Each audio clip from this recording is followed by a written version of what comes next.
Hello and welcome back to Andre Plays / Analyzes the original Unreal.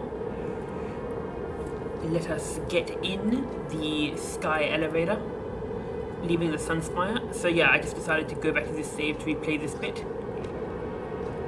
just to sort of show us getting higher and higher and higher, ascending to the sky in this Sky Elevator, heading to Gateway to Napali. So like I mentioned last map, the fact that this map is called Gateway to Napali and the next map is called Napali Haven suggests that Napali was originally just the name of this sky island, but that later it sort of somehow became the name of the planet.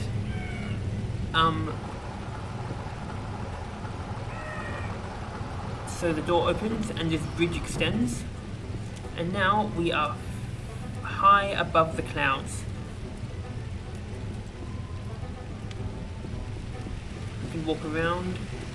What do we find here? We find some clips, some health, some flares. So this is where we have arrived.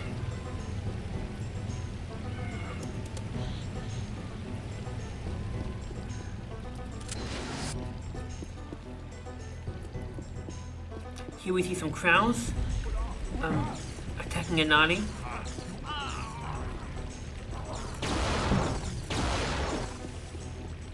And we can actually shoot the crows off the edge here. There's actually a little sort of plank, what's called plank, like a gangway here. Like, what do you call it? Like, I guess it's just a plank. And here we find a flashlight. Perfect. So we can explore this little. Let's find some clips. So yeah, we are far above the sky, between the clouds and the stars. So above us we see a bunch of stars, and below us we see these clouds. So we are in the sky, and around us we see a bunch of these other sky islands. So clearly the Nali have the ability, the technology / magic, to sort of create these levitating islands, to somehow levitate them and create, I guess maybe either the Nali themselves levitated the islands, like with their Teridium magic, or Napali already had levitating islands on them by the fact that they have Teridium by some sort of natural phenomenon, and the Nali simply found a way to settle these islands and build cities on them. Either way, we have these caves with Teridium, and we now have a door. Oh, so I forgot to mention those monsters that I just killed. Those are called Crow. The Crow are basically... Sorry, I'm just so used to seeing monsters and killing them, I totally forgot to talk about them. Next time we see a Crow, I will talk about it. I will like walk around, once I kill it, I'll sort of show it in a bit more detail. But the Crow are basically they're underlings of the Scar.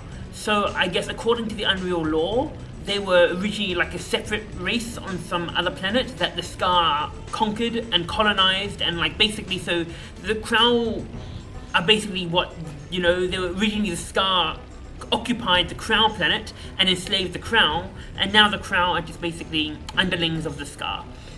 And they have these staffs that shoot these yellow energy bolts out of, which do damage, and they can also hit you with the staff if you come too close to them.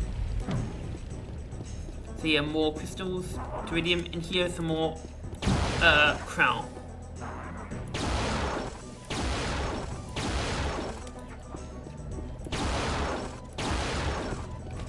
So here we see they have the staff there, and we see they're also kind of lizard type creatures. They have sort of red markings and like whitish skin.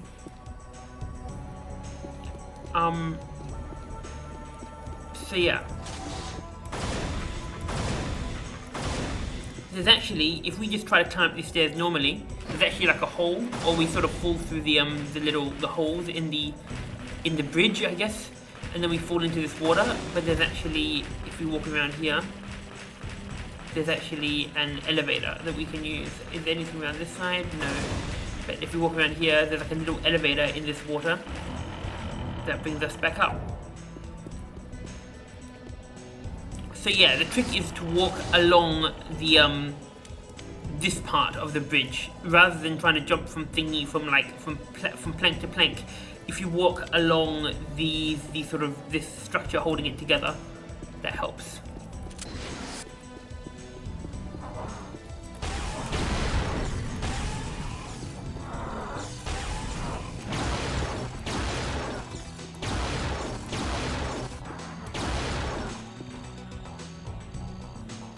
Okay, I might as well go back down and pick up the ASMD cores that I missed. I was just waiting to use my ASMD more before picking them up.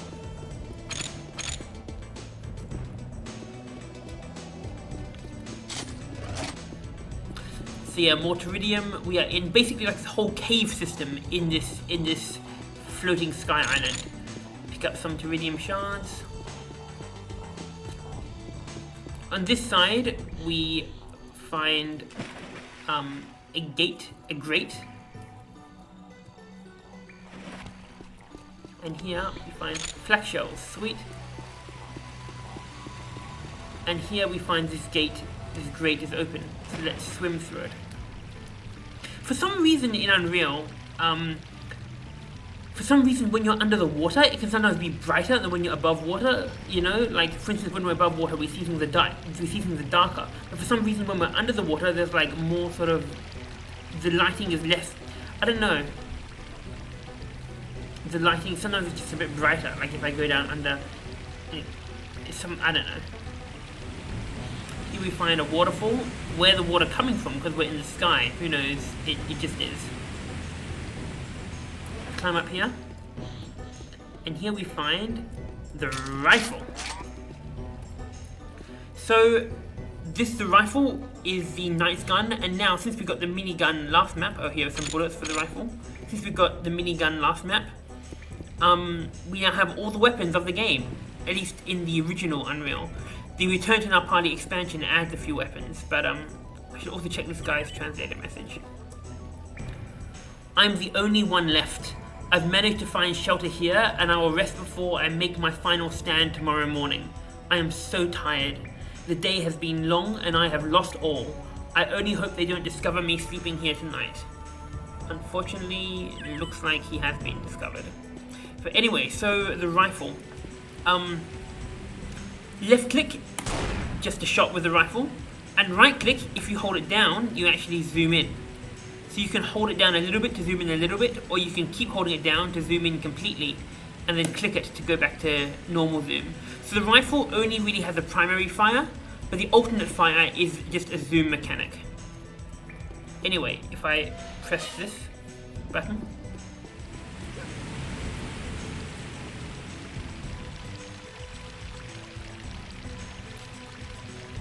this should now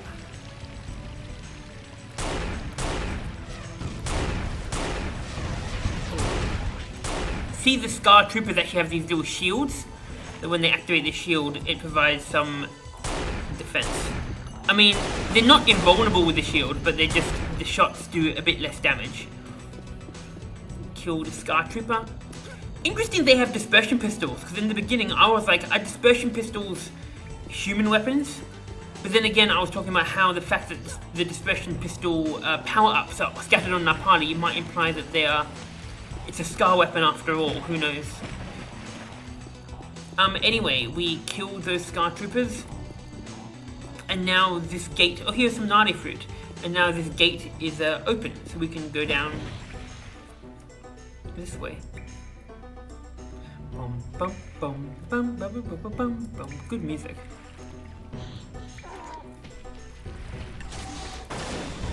Better not stay underwater too much in case I drown. So here we have some Nadi fruit, clips. Pick up some more Stinger ammo. I should probably use Stinger then. Here we actually have more of the river, but if we swim down it, we actually find that we start to approach this waterfall. And once we start heading down here, I'm trying to swim backwards, but I can't actually, and I fall down.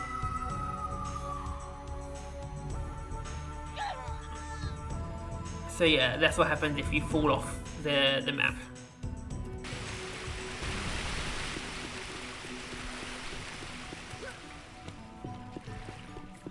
So if instead of going down the river, if we go head this way. So yeah, like I was saying, once you start heading towards the end, there's like a current in the water that starts to pull you and you can't actually swim backwards.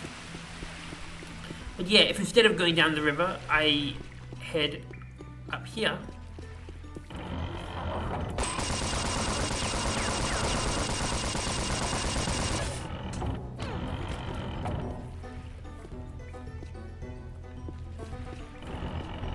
I mean, sure, I'll pick up the Teridium shards. I just want to see what's under this elevator. Is there anything underneath it? Trying to... Nah, it didn't look like there was anything.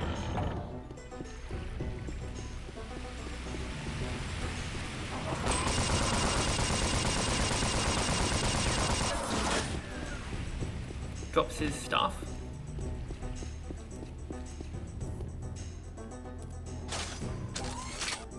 Oh, here's a bunch of flak ammo, but I'm actually full on flak cannon ammo, so I should really use flak cannon more. This is that waterfall that we just fell out of. So yeah, so there must be some system in place to actually, because how would a waterfall work? Oh, we picked up the guy's stinger that he dropped. See, how would a waterfall actually work at this point? Because the water has to keep being replenished somehow. Like in the next map we'll see, oh, there's birds up here. I'm surprised there are birds this high. Is that bird like stuck? Is that a stuck bird? I don't know what that is there. But yeah, next map we'll also see a waterfall. So the question is, how does the water actually like be replenished if we're up in the sky? Who knows?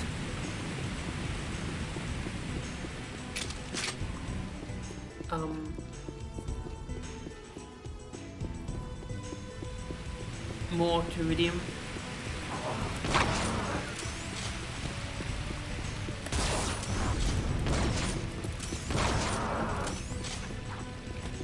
More Crow. So this map is really introducing us to the Crow.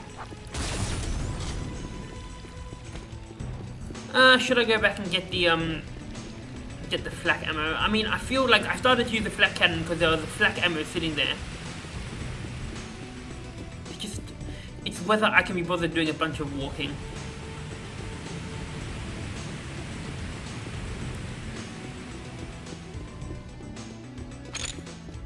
Sure.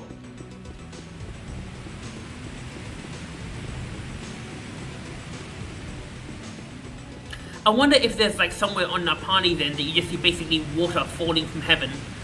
You know, just sort of randomly see water falling from somewhere out of the sky.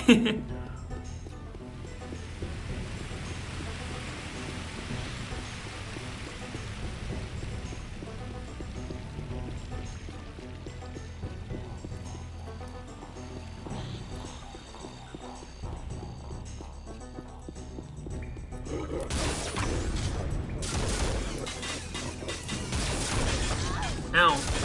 Oh! Ouch. This guy actually dropped a rifle. So sure, I'll pick up the rifle and the razor jack. So now we've killed those two guys, and now here we have these little flames, and now this door opens. If we actually head right, we will see this door here. Oh, I thought this door would be locked. Huh. Because there's a guy there. I was pretty sure I thought this door was locked until you killed that guy around the other side. Interesting. I'm not sure. Either way, I can kill that guy on the other side first.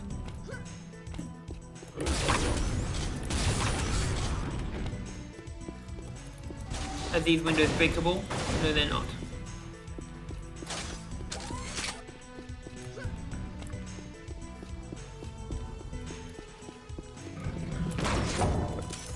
So yeah, now it's starting to be less cave-like and more gnarly structure. So now our surroundings are starting to look, like I said, less like just those random caves with Teridium crystals, and more like something built intentionally by the gnarly. Ah, and we get more flak ammo here.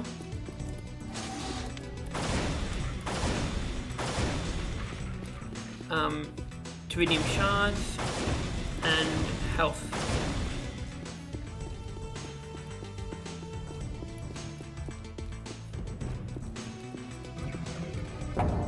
Now this, I believe, is the end of the map. Let me save here. If we walk down here, yeah. We've now gone through the gateway to Narpali, and we are in Narpali Haven. So this is where we explore the surface of the this sky island, and we start to explore what's on this sky island, and yeah, so this is a good place to stop. Well, I mean, I've been stopping at the end of every map in these videos, but yeah, I will see you guys next time for Narpali Haven.